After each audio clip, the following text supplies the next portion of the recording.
Hello, everybody. Welcome back to another episode of New World. In last episode, we saw the Coalition of Freedom form against the GDU, and to prevent a coalition being formed against them, the Western Union decided to break up into different countries. Now, in last episode, I said there was going to be major elections throughout these new countries.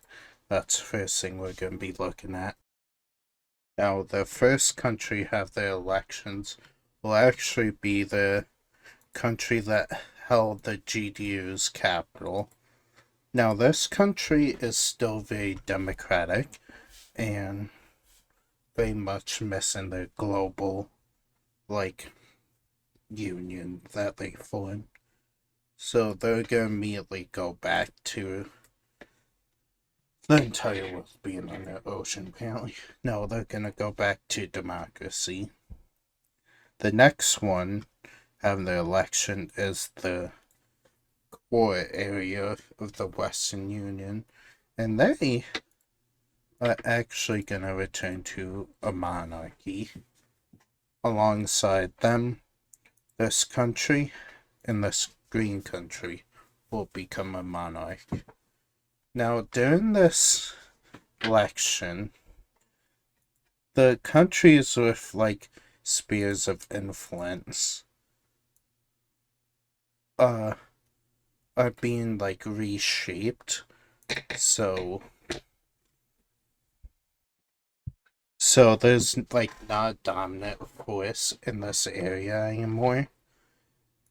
But that's not gonna stop a certain somebody from pulling some strings. And I just realized I forgot a square for this country.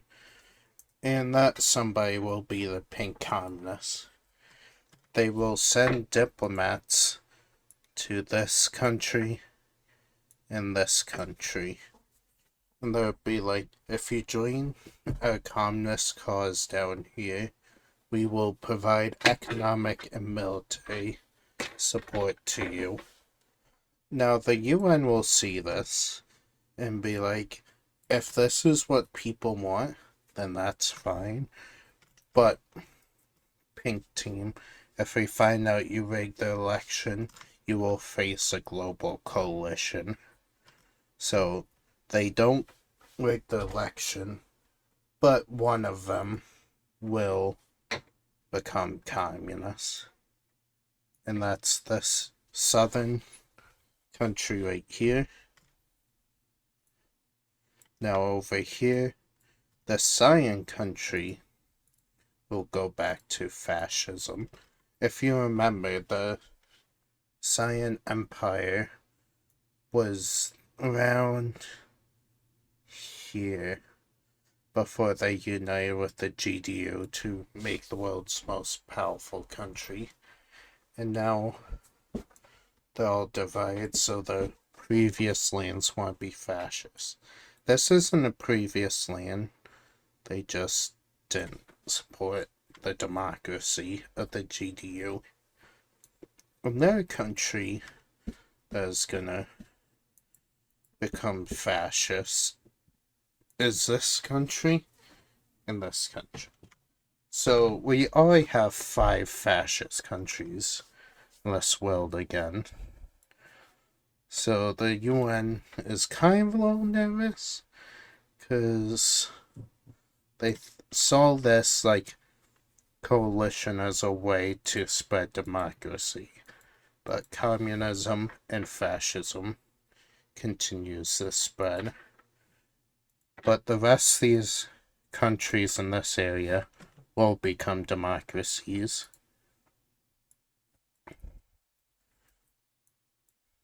This green one will become a democracy.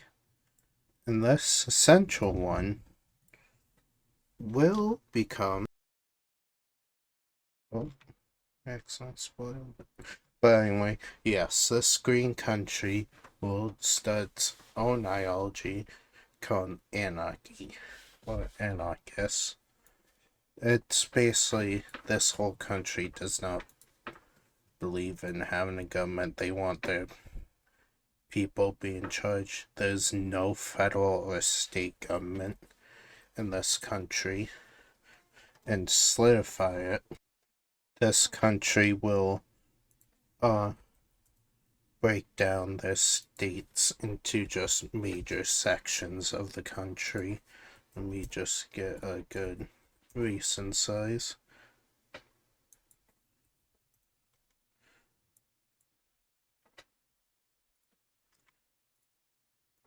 So these 3 states down here will become their own, like, big state. Same thing with this one, becoming big state with this other one. The central states will be formed into one, and this big northern state will be formed into one. And this last state will be absorbed into the capital state. There's only 4 states in this country. There's no federal government. It's purely the people on it. And they don't trust world leaders or any, like, ambassador. No, he's part of UN, this country. So how will the UN react? The UN will react by kicking them out of the UN. And now the anarchists are gonna do something in response to this. The anarchists will show that they're not being messed with by landing a massive, like, militia formed by the people into this country. Why is this doing this? One sec. What? Yeah. So they launch an invasion into this green country that just got its independence.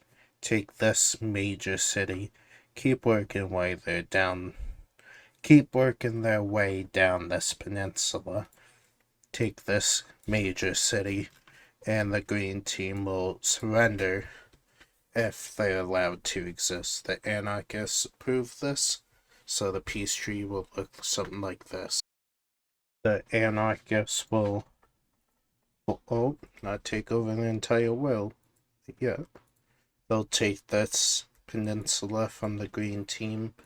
They will be allowed to exist under the condition that they throw out their federal and state governments, become an anarchist country as well. So, safe to say the UN is kind of a little scared of this movement. And the fascists and the communists don't like it either, because they feel like a whole nation being controlled by just the people and not by a government is a bad idea. So a historic moment will occur. One sec, let me guess. That's easy, grab this one. And that historic moment, what the fuck? That historic moment is the first communist country to join the UN will be the pink communists, followed by their next door neighbor, the dark gray communist country,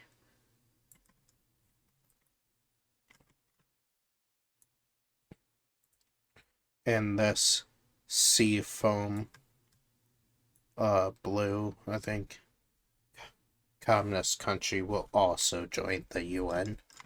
So now the UN is open to communists.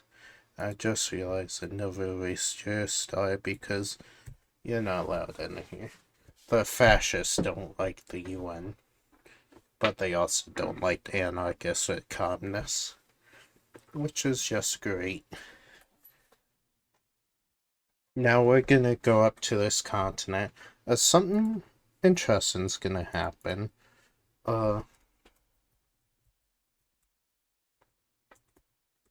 this continent is actually gonna be forming its own military defensive pact outside the UN, but with UN supervision and support.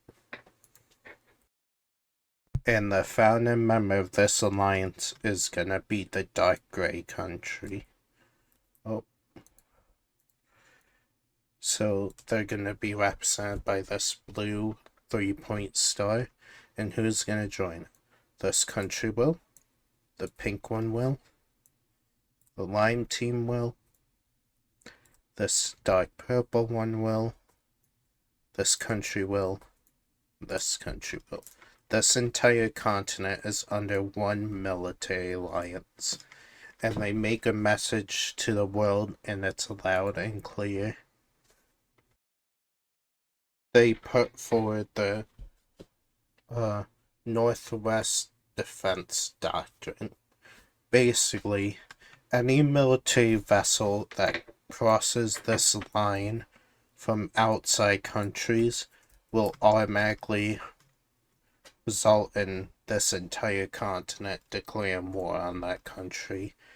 They want to be isolated from any military activities. Trade and diplomacy will, of course, still be allowed, but they don't want a military vessels going through their waters.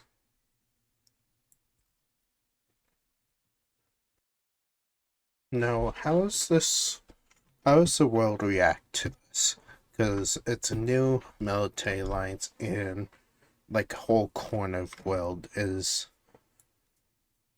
uncolonizable, as the fascists would call it. The communists don't really care. The democracies understand. The monarchies understand, and the anarchists think this is horrible, as they're not letting their people make the decisions.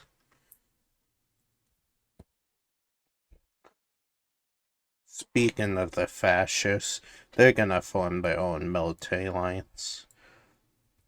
This red circle will stand for the United Fascist Front.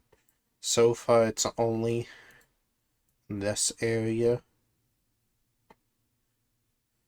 but their influence is carrying over here, because this country is having their navy take off from here, go throughout these waters, go around this country to trade with these two, because the UN countries aren't really supporting them. The anarchists aren't really supporting them. The monarchists are iffy on them, but they aren't gonna do anything. So I want to make this the global firepower rankings. At number 1 is the leader of the Northwest Alliance, the Gray Northwest Union. And second is this dark blue fascist country. Third is the Central Anarchists, mainly because a lot of GDU resources and population is still here, despite the southern half not having that much population. I will be updating the state and population layer soon, probably after this episode. The fourth most powerful is this Northeastern Green Union, because after World War II, they haven't been bothered, and they've been just slowly rebuilding and growing as a country. Fifth is the Cyan Fascists, again for the same reason as these three. They're an old core GDU territory, so they have a lot of population, economy, resources.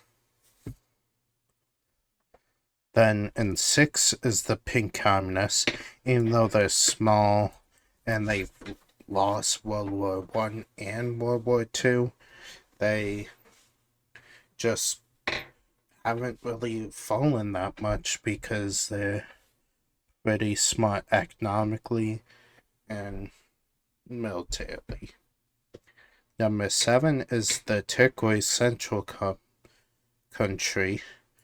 Despite being like this whole area being very unpopulated after the nuclear strikes in World War II, they still have a lot of influence, economy, and their military is very loyal.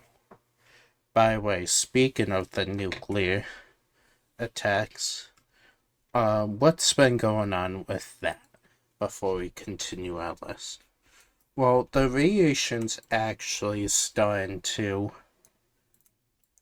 dissipate from many areas.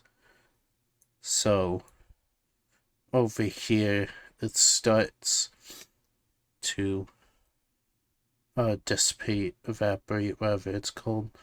So it's just mainly like where the hydrogen bombs were hit and the large clusters of nukes were hit. Over here, radiation gets a little bit smaller, but there's still quite a bit. Up here, the central areas and this lower areas radiation has disappeared. Same thing with here, but where the hydrogen bombs hit, again, loads of radiation. Up here, it hasn't really disappeared that much, only from these southern areas and outside where this nuclear barrage hit. Over here, the nuclear radiation has finally fully disappeared, and in the ocean, same story. To put this in time perspective, this episode's taking place around 7 or 8 years after World War II. And these weren't as powerful nukes, but they still are nukes. So there's still radiation, just not a heavy amount. But back to talking about top 10 powers. And number 8 is what I call the Rose Kingdom. This is the central area of the old Western Union. At number 9 is this dark gray country. And at number 10 is the Purple Union right here. Mainly because this is where the core Red Empire provinces and states were, despite being destroyed by nuclear bombs.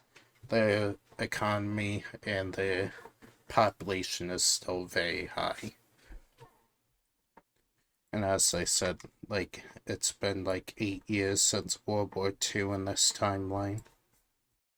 Now we're going to take a look at the UN layer, because UN is going to make a decision right now about this Northeast continent up here, geez. And agreement will be reached with every member in the UN. These 7 countries with the green stars on them will be allowed to send settlers up to this continent, but they are not to colonize it. They are supposed to be independent countries. And these 7 are fine with it. Now, only reason why these 7 get to do it is this whole section of the world would have colonized it, and they want to give this continent to people closer by to better support them and to fund them. So let's go with the settlement of the northeast continent. The dark green country is gonna send settlers to this island, and they're gonna sell the holding themselves. This country's gonna send some settlers to start settling this area, but because they're a lot weaker, they're not able to sell as much. They're able to set up a settlement right here, which at the end will look something like this. Now, this green country is going to ask for UN approval for this. They're going to be granted it. They're going to be just taking some land for their core country down here.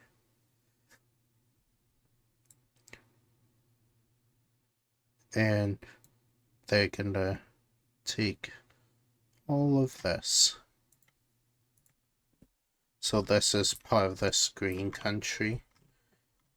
And they're gonna allow this country to expand up to that border. This green country's done all it's want with this continent. Same thing with this country. So next, this maroon country's gonna send people, and those people are gonna take over the whole world. And why am I on the wrong layer? And also, I gave you that land. Why is your land gone? 1 second. The maroon country's settlers gonna sell this land. The settlers also gonna sell this island up here.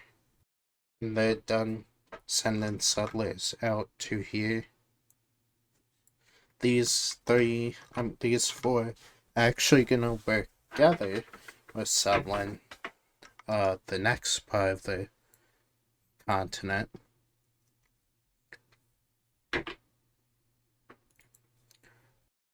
They're gonna sell this part and this island as one country, or one settlement more so. And then this island's gonna be split up. One country's gonna take this much. 1 sec. I can barely see what I'm doing.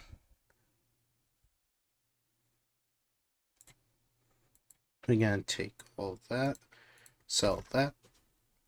The rest of the island will be sold like this.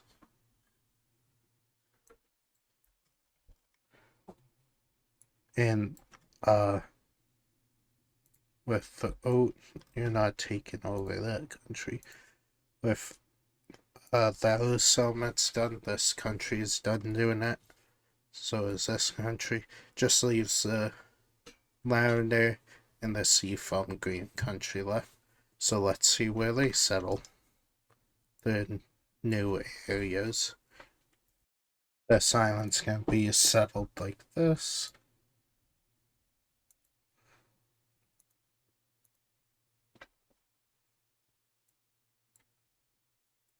Pretty neat looking. The rest will be sold into a different country. Yeah, that color works. Now, oh, nope. Now for these last three. Now, these two technically can expand more, but they choose not expand, send settlers out, but they don't have the resources and money to do that anymore. So what's gonna go on up here? Well, the UN is actually gonna take over. Not as like on a militarily way, but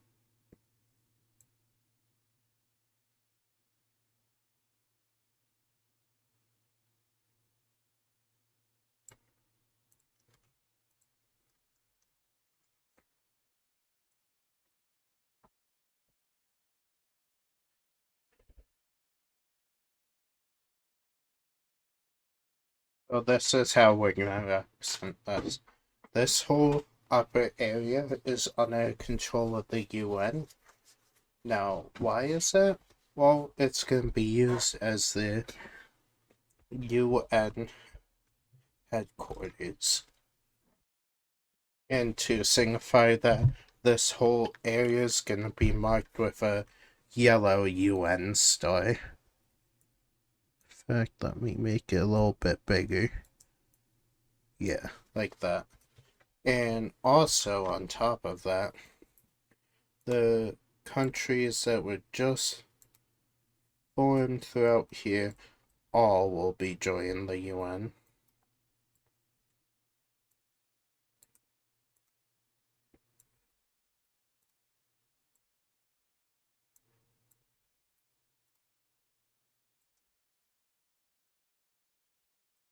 One sec, this is pissing me off.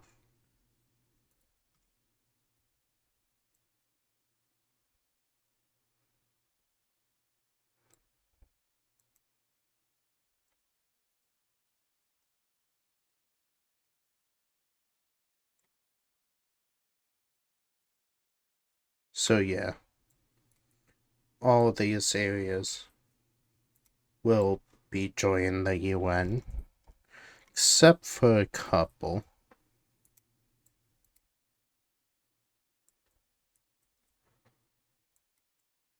Well, not just couple, like,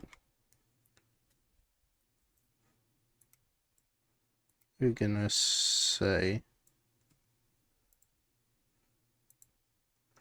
3 of them won't, and the star got broken.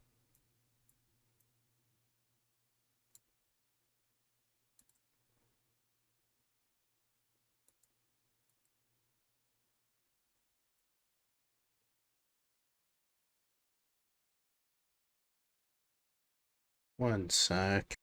Now, the last 3 areas that join UN aren't joining because, like, their own motives. They just don't want to be involved in the UN. And the world accepts this because if they don't want to be in it, why force them in it? Now let me put the capitals for all these areas down. This C country will put their capital here. And oh, this one will put theirs here. This one will put theirs here. This one put theirs right on the coast. This one will have theirs right here. That one right there. That one here. This one again towards coast. This one here. This one here. This one right on the coast as well. And for the UN area, this whole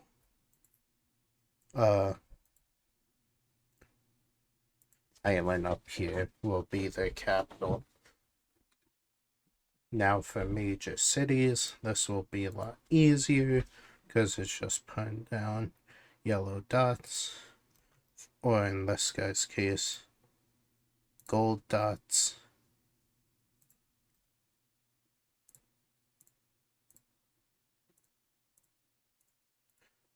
Just like pretend there's a massive time jump for all this settlement.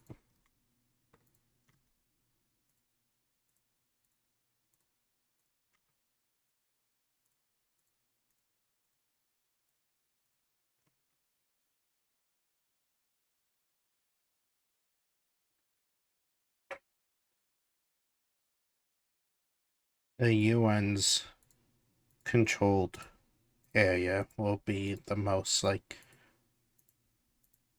urbanized area, but they're not going to be a very strong area because the purpose of this area is supposed to be like a neutral, peaceful place.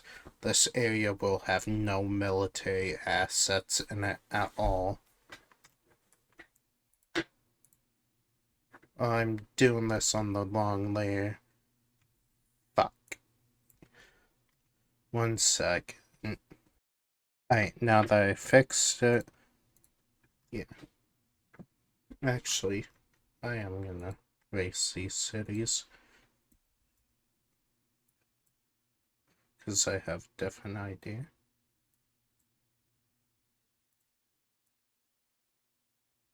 And it's still on the capital there.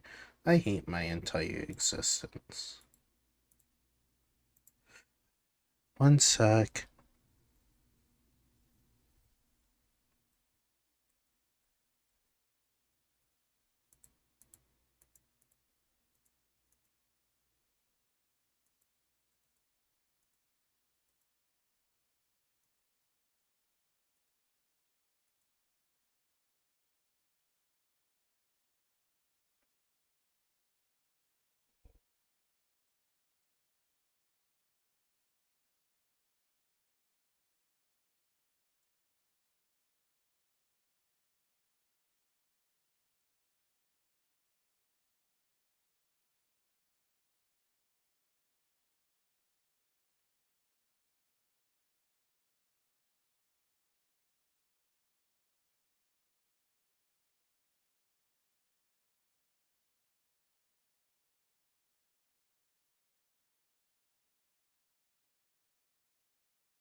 So they've decided to split up this northernmost point into 3 sections: a democracy section, monarchy section, and communist section. Not like in terms of governments, just areas of this place for diplomacy, ambassadors, commanders, all that stuff to meet up here to discuss stuff. And they gave them like sections of these areas, so in case like just the monarchies want to meet, they can meet here. If the monarchies want to meet, they can meet here. Same thing with communism here. But up here is the international relations area. And with that, the entire world map is now filled in. And that will do it for this first episode of the Age of Independence.